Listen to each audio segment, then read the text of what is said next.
Fanonerana ireo niarambona tamin'ny krizy, ny sitrapon'ny mpitondra no andrasana amin'ny fanatanterahana azy.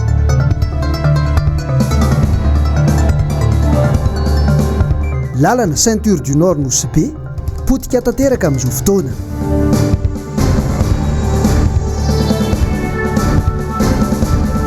Ankatso 1, nitokana noho ny tsy fisindrano lavareny ireo mpianatra. Mira mahafinaritra tompo-kilasy tompoko vavy amin'ity herinandro vaovao ity alatsinainy 7 novambra 2024 manasanao ampitiavana amin'ny kafaliana ary ampanajana zahay hitoetra araka amin'ny MBS indray atao anatin'izao fotoana ny fampalalam-baovao izao. Araka ny efa narantsika atao anatin'ny lohatenim-baovao teo dia niresaka manodidina ny fotodrafitrasa eto Madagasikara no entsika misantatra ny vaovao toerana maro eto amintsika amin'izao no ahitana fahasombana tanteraka. Anisan'izany lasibatra indrindra ny any amin'ny tapany avaratry Madagasikara iny. Nisy ny fanadihadiana manokana nataon'ny Germaine Menjanary sy Manora Ray Malala manodidina izay.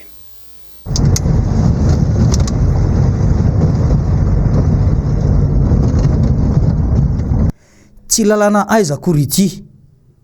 fa lalana mampitohy ny Fasenina sy Jamanjary aty nosy be Elville. Toy izao ny fahampotehany. Ny fitondran'ny Filomar Karavalmanana no nahavita azy ty ho tara. Saingy dia izao sisa no ny hafarany.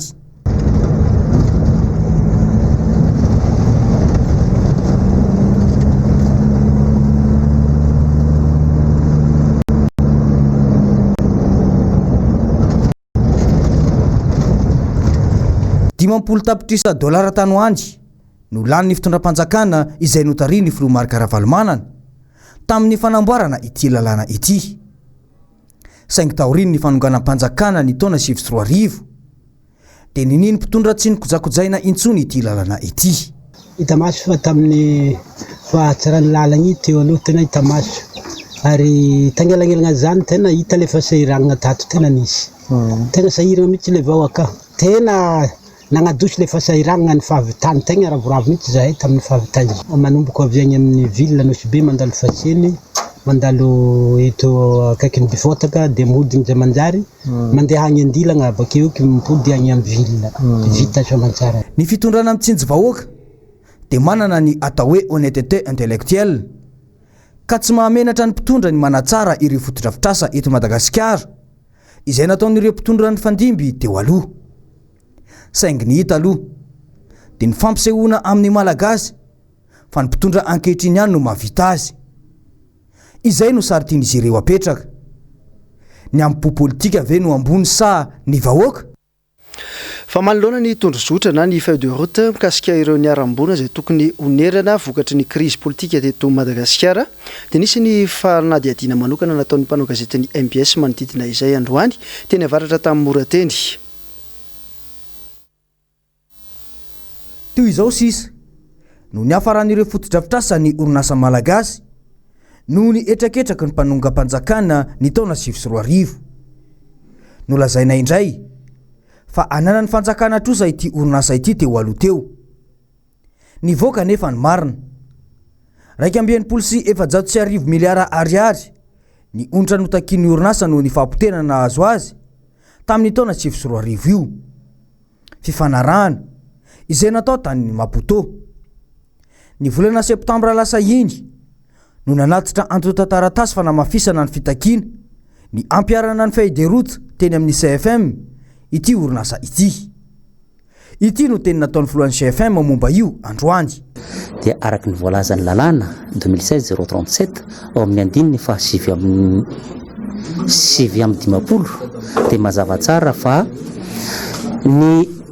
fanaovana ny fanonerana ny indemnisation dia miankina indrindra ny principe et modalité d'indemnisation dia miankina amin'ny décret raisina au niveau ny conseil des ministres. Mbola tsisy io décret io miandry an'io zany tsika mba hafahantsika miroso bebe. Inona izany? No tsy anatanterahany mpitondra sy ny gouvernemanta io fifanarahana io. Lalàna manty zany ka tokony arahana satria taka ireo olona rehetra izay toriana sy nampidirina amponja fa hoe tsy manara-dalàna. Sa tsy natao ho an'ny mpitondra ny lalàna?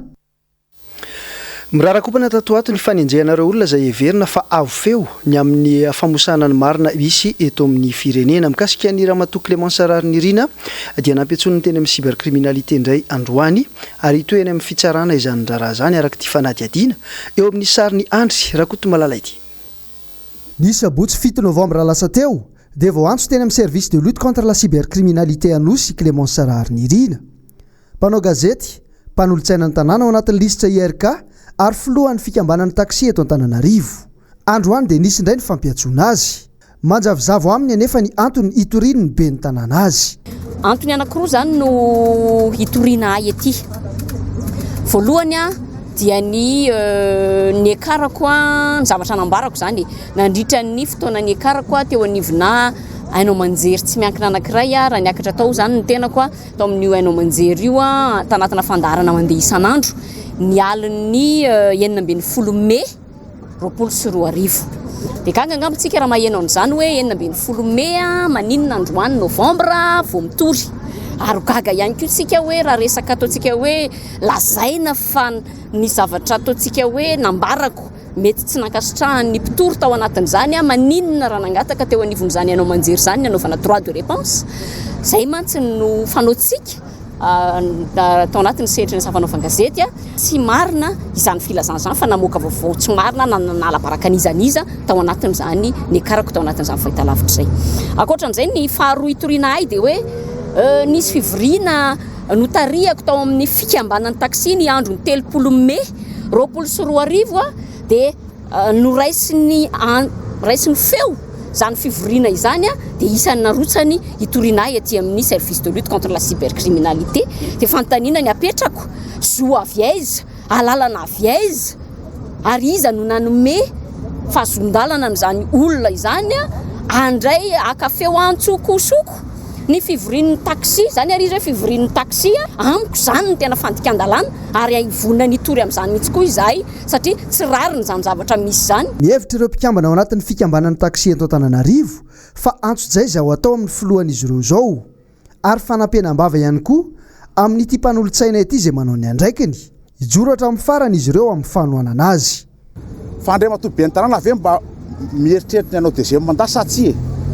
ny andriamatoa filopirenena ave eritreritra anao deuxième mandat sa tsy satria ny zavatra ataon'ny présidente dia miaro an'ireo olon'ireo raha ny zavatra hitanay vakina fotsiny le zavatra tiana atao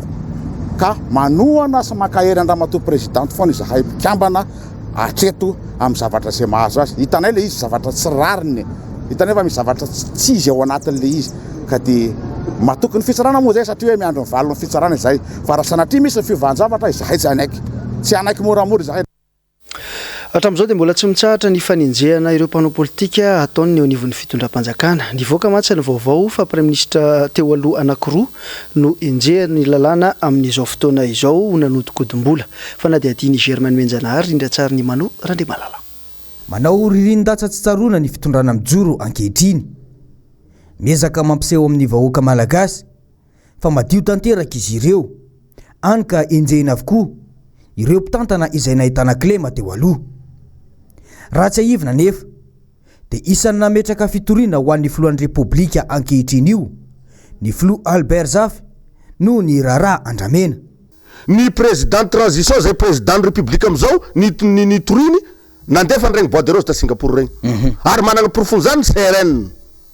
amin'ny alalany Pasteur Edouard sy Ray Aman-dreny zay conseil municipal pomba ny fitondrana moa izy amizao lalatina ravolony manana any amin'ny référence ny dossier fa sevo manao annonce izy raha tsy marina zany dia oresana io article par article sy ny sary mba agnaprofony zany nagnondraka an'izany tagna mananara sy ny tariny sy ny rehetrarehetra tagna izy rehetrarehetra agnatin'ny lampiazo raha ataosika olo zato e représenté eo agnatin'ny lampiazo olo folo amin'ny avao madio agnatin'ny fitondram-panjakana io. Lasa atao fitaovana politika ny fitsarana mba anatanterana ny valifaty politika. Ny mpitondra sy ny ekipany ankehitriny io anefa no isan'ny mpaniratsira-mpitondra saingy tsy mahazaka izany amin'izao fotoana izao. Ny Berija tena nagagabe ana dia ny hoe fitenenana namana Germain be molitra ody maniratsira ny membre ny gouvernement sy hoe nangala zaza tagny andafy. Fa zao Andriamatoa filoha sy ny ministre serasera raha nandeha ny accord de Maputo zay voatendry premier ministre ny mangalaza ezenina de voatendry ministre ny intérieur andrimato tabera randrimanasoa tam'izay de mbola nanentana fandarana atao vivanao raha mato ministre ny serasera am'izao fotoagna be molotry zany tabera zany ve mba misy ilagna anazy sady mainty be aky sady inona ny diplômany zany nani mbola amina ato agnaty telefony ato efeonao tam'izany de nandeha ndray fifidianana anticipe zay nieritreretinay sasany nalaniagna anazy am'izao fotoagna hoe nitory andrimato tabera randrimanasoa candidat à la présidentielle tegna amin'ny conseil d'état de namoaka ny gazette Free FM tam'izany Free News plutôt hoe de candidat babakoto kora la cour suprême de mipetraka ny fanontaniana hoe natao aniza zany lalàna eto amintsika rehefa izany meloka de miditra ny fonja avy hatrany fa vao maraina be androany dia ny famotoana ny tokona ireo mpianatra teny amin'ny cité universitaire teny Akatso Inteny ny mahatsiaro tena ho fairano izy ireo arak'izany ka ny fara tamin'ny fanakanandalana ny zavanisy teny antoerana mialirary nombana sy Mathieu Prince tsy misasa no sady tsy mahandro sakafo leo ny vokatry ny tsy fisindrano efa ho lava ireo mpianatra mipetraka eny amin'ny cité universitaire Ankatso voalohany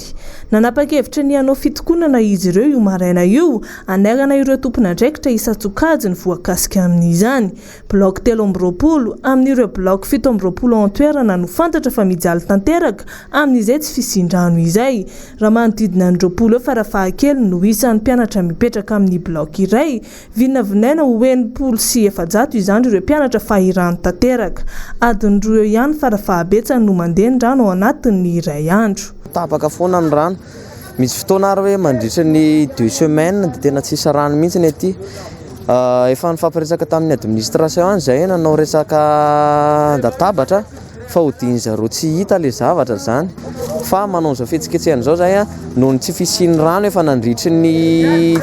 1 semaine zay nefany le rano mandeha am'ray maraina ka hatramin'ny 3 maraina eo nefa zay hianatra ny après an'iny resaka fahadiovana zany efa tsy hisy tsony efa hatramin'ny taona 2014 no mijaly rano ireo mpianatra eny Ankatso voalohany amin'ity indray mitoraka ity dia tsy anaiky izy ireo raha tsy misy ny famahany fitondram-panjakana ny olana amin'le bloc sasany rano mandeha ny rano lasa filaharana be ny any amin'ny bloc ihany de lasa miteraka conflit entre les mpianatra le izy hoe nareo matsaka amty aminay manimba ny robinenay ohatra de zay manova vide robinet foana de lasa tsy mifanome rano zay de lasa miady ao anatin'ny cité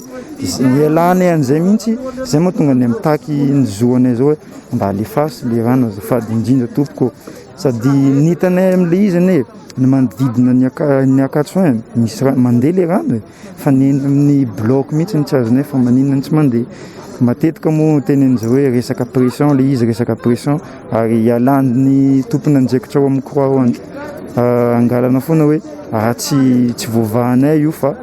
de fa ohatr'izay foana depuis efa elaela mihitsy zay tamin'ny fitondrana ny fanesy indrindra fa amin'izao fitondrana izao no efa nisy izay fijaliana rano izay tsy ho an'ny mpianatra eny Ankatso voalohany ihany fa naizanaiza mihitsy samy mampanantena avokoa ireo fitondrana nisy vahamany olana kanefa hatramin'izao dia tsy mbola misy ny vahaolana maharitra ivadika amin'ny vaovaon'ny toe-karena isika ny tangana indray ny vidin'ny entana tena ilaina amin'ny fiainana andavanandro amin'izao fotoana izao toy ny vary menaka ny siramamy ary ihany koa ny lafarinina sy ny sisa nisy arak'izany ny fanadiadiana izay nataon'ny mpanao gazetiny MBS izay nidiny fotony tamin'ity androany ity iravrazafy maherina sy tahiriny aina fiakaran'ny vidimary ny herinandro lasa teo sisa nosandaina 500 sy 500 ariary ny iray kapoaka eny an-tsena nanomboka ny sabotsy teo manomboka amin'ny 900 ariary avokoa ny kapoakam-bary 500 sy 900 ariary ny lafo indrindra manodina 300 ariary kosa ny vidim-bary iray kilao vao nanomboka tamin'ny sabotsy io ny niakatra fakanay vary 7 alina ny gonan'ny makolika androany zay naka vary lasa 9 sy rahetsy de ny menaka koa ohatran'izay 3 alina fakanay menaka ray bidon menaka madio androany izy lasa 7 alina fakanay vary tsipala 7 alina farafalafiny nefa ny tsipala amin'izao 9 rahetsy ny akana anazy de ny siramamy 2 alina sy rahetsy androany ny siramamy tafakatra 5 sy 4 alina sy ray hetsy ny kitapo miakatra be daholo ny lafarininy za tsy naka fa de miakatra le izy de tsisy toam-barotra ho anaitsony mihitsy vao miakatra le izy tsisy latsaky ny 900 moa zany fa ny kilao zao efa 300 sy 4 daholo kapoka 900 enina. Miaina manaraka izay ny kapoka mbary mirotsaka isan'andro mizarazara samy manana ny azy ny volamiditra isam-bolana raha nahavidy vary iray koa ny isam-bolana ny tokantrano iray tany aloha zara raha mahavidy 2 kilao sisa isaky ny mividy. Ny vary ny kapoka amin'ny vary moa zany atao zay mety ohatra hoe ronanana fotsiny fa ny sakafo moa efa raha malana ny vidim-piainana dia miaina ny zava-misy eo aloha mandrapa. Raha taloha zao nenay 3 kapoka fa zay 7 mianaka dia zao lasa 2 sy tapany. Mba tsy hahafaty antoka ny mpivarotra misy ny kajikajy tsy maintsy atao azona tombony amin'ny varotra atao. Amin'ny 2 sy tapany 2, 3 sy tapany eo zany tena vidin'olona amin'ny arivo. Stock moramora mba tena mandeha aty vary ty mba atao ambanimbany tanàna ihany dia zay no tena mandeha aty aminay aty. Sy mora andrindro zay zao 500 sy 500 ny kapokany. Vary nalaina tamin'ny herinandro zany amidy amin'izao zany. Kajikajy amin'io zany tsy raha ho any mpivarotra zao. Dia alaina zao ny vary dia kotiana ny forehany somasika rena tonga ety dia eo anao vao maka an'izay tombarotra kely hoe zay tsy ampandeha azy zany satria io koa miankina amin'ny tsena be da be varotra lafo ianao tsy mahalafo dia tsy maintsy hoe zay kely azy ihany ny fanaraha. Dia raha amin'ny kilao zao manodididina eo amin'ny ato 70 ohatrany eo nalaina no ohatr'izany. Raha tsy hivina talohany amehana ara-pahasalamana nidina teny Anosy be ny tompon'andraikitra teo anivon'ny ministera nijery ny vidim-bary 9 volana teo aoriana tsy nitsaha niakatra izay vidim-bary izay vokatry ny krizy niakatra ihany koa ny vidim-piainana. Raha vary tsy mihoatra 2 kilao ny tanjona napetraka ny fanjakana nofo izany sisa ankehitriny aiza ny fandraisana andraikitra taonangina ihany koa ny zonim-panjifa. Iray volana angarangidina izay no tsy afaka mitady vola intsony ireo mpivarotra ao ambany arkady eo Analakely. Tahaka ny natao filana ara-politika fotsiny izy ireo nazahoana seza fa tsy araka ny nampanantenana tany am-boalohany no natao hatramin'izao. Ny zavatra takian'izy ireo dia ny fahazahoana toerana ahafahana miainan-kalalahana sy mivarotra fa tsy letrezana sy didiko fe lehibe. Toy izao ny fanady adiana nataony Ravrazafy Maherina sy Tahiriny Aina. Na mivangongo amin'ny toerana iray ny mpivarotra na koa tsy maintsy mikaroka zava-baovao ahafahana mitady vola rehefa tsy nomeny komuna lalana intsony hanao ny asa fivelomany. Miaina manaraka izay ny vola miditra isan'andro raha 10,000 Israela ariary izany no ana-mpivarotra iray tany aloha zara raha mahazo ny atsasany sisa isan'andro. Andehandeha sisa satria tsy avelan'ny komuna ivarotana intsony eto amin'ity toerana ity. Mandalo dia miatso izay mandalo dia atsoina mba hanolo-pilina ohatr'izay ny asanay manamboatra motera izay. Indraindray tsy mitondra mody mihitsy ara satria le olona efa zatra le ambony latabatra fa tsy le mandehandeha intsony. Indraindray mitondra 10,000, 4,000 arakaraka zany. Raha malafo ray alina tena isaoran'Andriamanitra. Any ambadika zany mitangelaka be mahitsy ny afaka mivatra nefa ny samy tsy manara-dalana daholy na ny any ambadika any na ny eto. Dia mampalahelo kosa ny tsisy vahaolana tsisy ninona fa tonga dia ongo manta be fotsiny mialinareo tsisy fifampiresana na kely arany tsy misy hoe eto loanareo mandra-pizaona zao zao avy ny Desambra mba hitady voly zay anaovany zanakay fety nefa tonga dia zao efa miboatra kely ohatr'izao mba lifanenjehana sanatria ohatra indreny hoe mangalatra ireny zay sady efa entana kely zao mbola enjehana miazakazaka mihitsy izy manenjika anay zay zao mianaka tokony mba hoe farafaratsy ny 75 isan'andro no azonay zao zay tsy mahazo na 2,000 ary indraindray tsy hita zao na nitsosan'olona na ninona tsy hivolo. Ny entana midinay servety dia kasibosy vola ihany ny miasa. Okina vola ihany? Tany amin'ray instansy zao nangalako an'ireo. Mandeha malafo dia mandeha maka entana dia tsy hita mikoatin'ilay izy avy eo dia zay zara fa entina mody hohanina no entina sisa. Any Madinika no miatraika ny vokatry ny krizin'ny Covid-19 mitombo ny isam-pivarotra betsaka ny tsy anasa na very asa mirongatra nefa ny tsy fandriam-pahalemana ny sandam-bola tsy mitsamo totongana androany 7,900 sy 4,000 ariary ny iray euro 7,700 sy 7,300 ariary kosa ny iray dolara. Tsisy zany ny asa nefa tadidio tsara fa ny zavatra izay tsy fahitsika aty andreny vohatra rehetrarehetra reny voham-paritany rehetra reny vohatry ny distrika dia entana farana daholo ny 5,700 isan-jato ka raha ohatra tsika zany tsy afaka manafatra entana noho ny antony maro samihafa indrindrindra zao tsika mikatona zao ny orinasam-bato vy dia ny dikan'izany zany tsy manana devise tsika nafaranetana fa tsy manana devise koa tsika dia mitotongana ny ariary dikan'izany zany tsy maintsy miakatra ny vidin'ny bebe misy insécurité dia tsy mamboly tsony ny tamba amin'ny vohatra tsy ampy zany ny vokatra eny an-tsena dia le tsy fisin'ny fandriam-pahalemana io zany mampitombo koa ny vidin-javatra ny olona mitady sakafo nefa be da be dia le tolotra sy tanaty zany tsy mifanandrify. Iray volana izao no tsy nazo nivarotra teo amin'ny toerany tao ambany arkady ireo mpivarotra teny Analakely. Iray volana nanao fangalam-pierre tamin'ny mpiasan'ny fivondronana. Misy anefa ireo mahazo manohy ny fitadiavana. Ny sasany kosa enjehana ary atao mandoto 10,000 ariary miampy ny fanakazana netana izy ireo ho hatrany ireo mpivarotra. Mihitatra trano ny olana sedrain'ireo mponina eto arivo amin'izao fotoana izao. Ireo mpamily indray no nahazo ny anjarany ny amin'ny resaka fiantsonan'ny fiarany araka ity fanadihadiana manaraka ity izay nampitaraina azy ireo eo amin'ny sariny Andra Kotomalala. Miateratra ny fahalalahana ho an'ireo mpamily eto Antananarivo renivohitra. Raha ny fanafonana ny Easy Park no velorano ny aben'ny tanàna nandritry ny propagandy dia ny mifanohitra amin'izay ny zava-misy. Ny Easy Park misy foana. Ny parkinina any mba nisy teo aloha ahena nisany. Sahirana ny mpamily mitady toeram-piantsonana toy ity etsy amin'ny biblioteka nasionala ity ohatra dia tahaka izao ny hafarany. Voafefy rary vato tsy azo iantsonana intsony nefa mba nanala fahasahiranana ny mpamily. Ny tena mahasorena ireo mpamily dia raha vao miantsona amin'ireo sisiny arabe dia efa tonga ny komina mandroaka ireo fiara ary mampiditra foriera vetrany. Amin'izany ta propagandy dia nametoky anay izy fa ho ampitomboana amin'ny parking dia nefa ankehitriny nefa ny zavatra hita zao dia lasa ohatra mihena ihany le parking fa tsy araka le hoe mitombo. Dia momba n'le foriera zany tena tsy zakanay le foriera 2 millions d'ariary satria ataoko anampikarama mpanjakana ambony indrindra raha tsy karama 2 millions d'ariary zany. Le izy moa zany tompoko rehefa tena dinihana le zavatra misy eto amin'le tanànan'Antananarivo momba amin'ity parking ity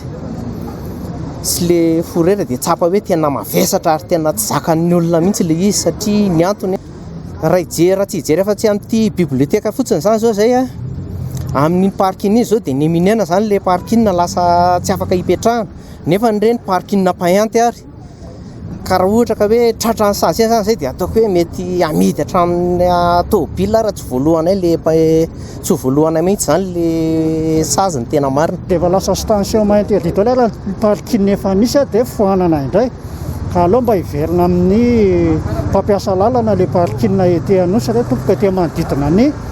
Anosy sy ny Ampefilo Carlton rehetra iny sy ny biblioteka iny fa dia tena mijaly ilay olona fa mezivezy ety amin'ny manodidina ny tribunal sy ny fitsarana ety. Ny anarana Easy Park no foanana fa le zany raha fahafantarany azy dia ho raisin'ny komina ny fitantanana an'izy io satria misy vola mihodinkodina ao ka rehefa nahita ny tsiron'le vola zany le mpitantana ny tanàna dia mba tsy tiany ho lasan'ny hafa le fitantanana an'le vola fa mba ho ampandrosoana ny komina zany. Raha ampandrosoana ny komina izy dia ravasoa rava tsara dia eo amin'le resaka foriera sy le lamandy aloha amin'ny sazy betsaka indraindray tena hoe tratra amin'ny sazy tsara drariny zany amin'le fampiasana lalana eto andrenivohitra. Mbola ao anatin'ny ady tanteraka amin'ny KERE ny any ATSIMO amin'izao fotoana izao ao anatin'ny ady amin'ny haitany ihany koa kanefa dia araka ny zava-misy moa dia maro ireo fikambanana no mitondra ny anjara birikiny amin'ny fanomenana tantsorika azy ireo sy ny fanampiana mitondra ny anjarany ihany koa ny teo anivon'ny CFM androany araka ity fanadihadiana miala raha rombana sy Mathieu Prince ity. Tokantrano manalo ny mbola mila fanohanana ratsakafo amin'izao fotoana izao any amin'ny faritra Atsimon'Osy noho ny KERE. Maro no efa namony ainy noho ny zava-misy any amin'iny faritra iny. Ialana amin'izay trangam-pahafatesana izay dia mbola mila fanohanana maharitra ireo mponina ka hifantohan'ny fanampiana voalohany amin'izany ny any Ambosary. Nanolotra vola enina tapitry sary ary-mahery ho fanohanana ireo olona any Atsimo ireo ny komita ny fampihavanana Malagasy na ny CFM. Androany izy ireo no nanatitra izany teny amin'ny BNJRC. Efa marobe dia marobe ny olona izay tsy homana amin'ireo ora anankitelo fisakafoanana any amin'iny faritra Atsimo iny. Ka ny tarehiny zavatra mampalahelo dia ny fahitana fianakaviana zay tsy omana afa-tsy mangamanta sy koa ny fandarona ny voamadilo atao androny antsoina fiteny an-tandroy hoe bontagny ka io zany no atao sakafo zay hohan'ny fianakaviana voamadilo voalaro miaraka amin'ny laveniny fatana zany izay nitareny zavatra misy etsy andany zany ihany koa efa lasa varobo koa le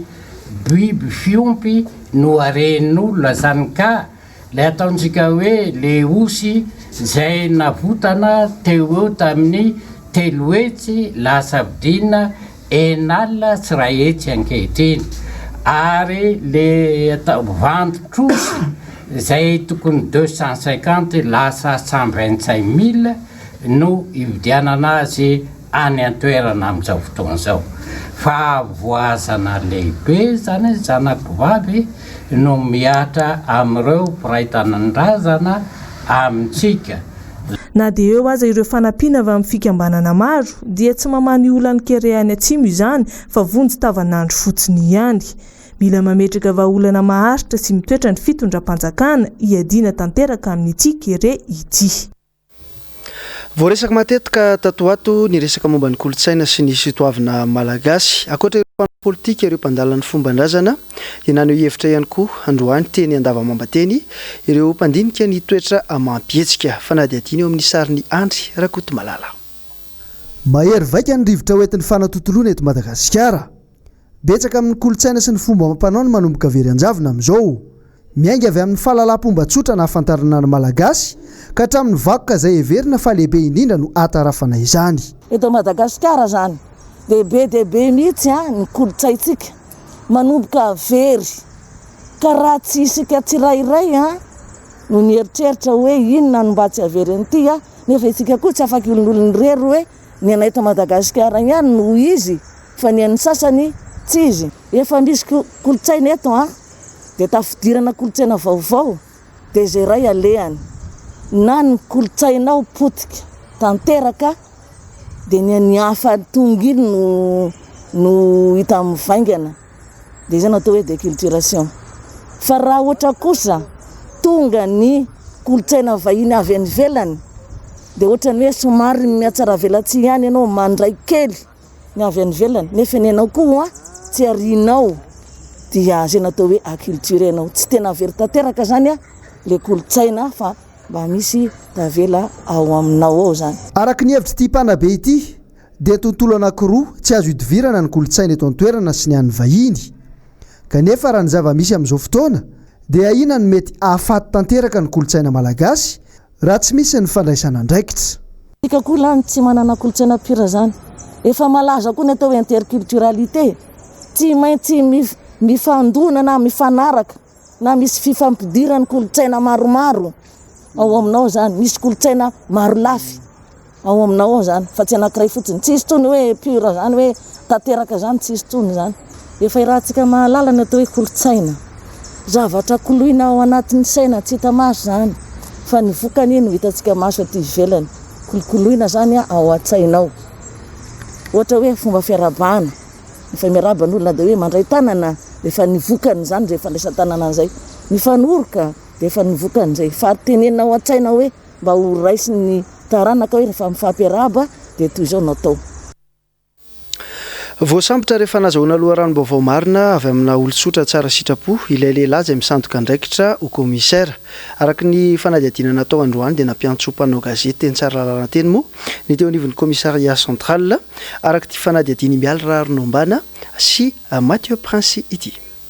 Ela nitoratorana ka navovo masinangatra izany no azo ilazana ity lehilahy iray manodidina ny 30 taona nisoloako komisera nandritra ny 9 taona ka saron'ny polisy teny Ambohitsony tolakandro ny 5 Novambra lasa teo. Tsy ireo mpitandro filaminana ihany no voafitaka fa nampandriny adrisa hatramin'ny vady aman-janany sy ireo fianakaviany. Ireto farany izay nihevitra hatrany am-boalohany fa polisy ity lehilahy ity.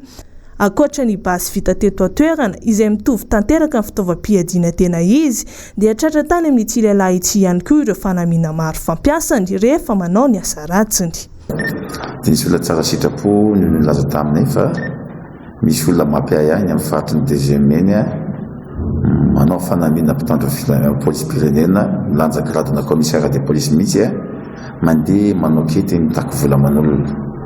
avy hatrany moa zany dia nalefa unité spécialisée eto anivon'ny commissaire central nanao ny fisamborana tratra tety koa raha namana eo amin'ny 3 taona eo manao tenina police pirenena manao grady manao ny insigne de poche sy ny insigne de corps koa rehefa natao ny participation de sécurité dia nahitana basy anankiray teny ambalahany tao anatin'ny fanadihadiana koa zany nafatarana fa efa 7 mahery eo ny basy lafin'le olona reo zay mandehandeha any amin'izay zavatra zay dia viteko moa zany nafatarana fa 7 millions basy ray ny amarotandrareo azy marina fa tratra ihany koa ireo telo hafa namana ity commissaire sandoka ity rehefa nametrahana velam-pandrika tsy tapotratra eo fa mbola mitony fanadihadiana na dia efa natolotra ny fampanoavana androany aza izy efa da ireo andehoany aloatra mangoro antsika ao anatin'ity vaovao manaraka ity rehefa fotoanan'ny fanombohan'ny fotoam-pambolena tahaka izao dia mirongatra izay tsy izy any an-toerana ny resaka aditany nisy ny fanadihadiana nataon'ny mpanao gazetiny MBS any Ambatondrazaka ny Randrena Rivony makasika izay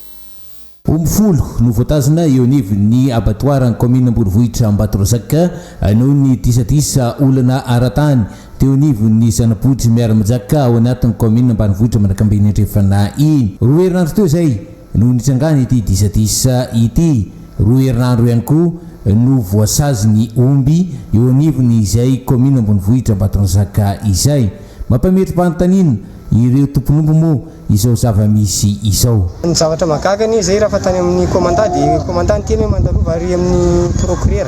rehefa nandeha tao amin'ny juge tao zay dia nitiany izy hoe any amin'ny arbitre ny omby reo miakatra fitsarana ny zavatra momban'ireo ka izy zany tsy haiko hoe omby reo ve akarina ny fitsarana sa atao ahoana sa ny taratasy any miady any nefa le omby zany raha tena marina tokony mba hivoaka dia ny fitsarana mandeha fitsarana fotsiny zay zany zavatra mba angatana iny izy dia mba hivoaka le omby dia nisy tany miady ao dia le tany miady le olona zany tsy mahafantatra dia karama dia rehefa tonga ny gendarme moa dia le olona tsy nahafantatra dia nilefa dia iny dia tonga dia naorin'ilay gendarme le omby dia nandesina katy amin'ny abattoir ato raha mifantatra eny alarbi ho avy zao raha tany tika tsy misy mifiovana amin'ny ora farany no nambara fa hiakatra fitsarana ireto omby voatazana eo anivon'ny abattoir ny commune Ambonivohitra Ambatondrazaka ireto zay zany tompoko dia malahelo zay amin'ny zavatra ny antom-pananana voafaty amin'ny fanjakana aty satria tsy ao anatin'ny miady tany le omby fa ny olona ny miady tany le omby ndray ny manjary voagadra aty amin'ny laboratoire aty zay zany mba fitarainay amin'ireo mpitondra fanjakana raha ny nambaran'ireto fokon'olona ireto atrany dia ny tompon'andraikitra eo anivon'ny commune Manakambeny Andrefana no manana olana aratany amin'izy ireo ary efa nisy ny fifanarana izay natao kanefa mahavarina fa to tahaka ny tsy nampiarina indray izay fifanarana izay eo amin'ny maresaka iraisam-pirenena dia tamin'ny sabotsy ariva teo no fantatra vonjimaika fa lany filohampirenena i Joe Biden any États-Unis araka ty fanadihadiana ity tao aorian'izay dia ny kabary ny tena ny ary nilaza sady nametrapetraka ny paikady hitantanany ny firenena any États-Unis raha toka kosa mbola tsy manaiky ny voka-pifidianana i Donald Trump fanadihadiana injavandray mahefa manorandre malala ny 20 janoary raika amin'ny 24 avy izao no handray ny fahefana mafilova vao any États-Unis azy sy Joe Biden nandritra ny kabary nataony omaly dia nilaza sady ireo paikady entiny hitondrana any États-Unis ny tenany dia ny famongorana faran'izay aingana ny valanaretana COVID-19 ny lafiny ara ekonomika ny ady amin'ny fanavaka vahambolon-koditra ary ny ady amin'ny fiovaovan'ny toetry ny andro hetsankilany kosa dia milaza ny tsy anaiky hatramin'ny farany ny voka-pifidianana i Donald Trump ary efa nambetraka taratasy fitoriana teny amin'ny fitsarana tampony araka ny tatitra farany mikasika ny valim-pifidianana tao États-Unis ny farany herinandro teo moa dia lany tamin'ny salanisa 50,7% i Joe Biden raha toka 7,7% kosa ny an'i Donald Trump i Joe Biden araka izany no filoha fa 9,7% hitantana indray any États-Unis mandritra ny efa-taona tapitra ny vaovao tamin'ity alina ity ankasitrahana feno tompolasy tokovavy nisafidinao miara-dalana amin'ny MBS andro amanalina indrindra anatin'izao fotoana ny fampalalam-baovao izao mankasitraka ny teknisianina sy ny mpanao gazety ihany koa ny ara-misalahy manome fotoananao anatin'ny fandarana dinika kosa ny namanay Germaine Menzarahary ny tenanay dia mametraka ny mandrapitafa felomatompoko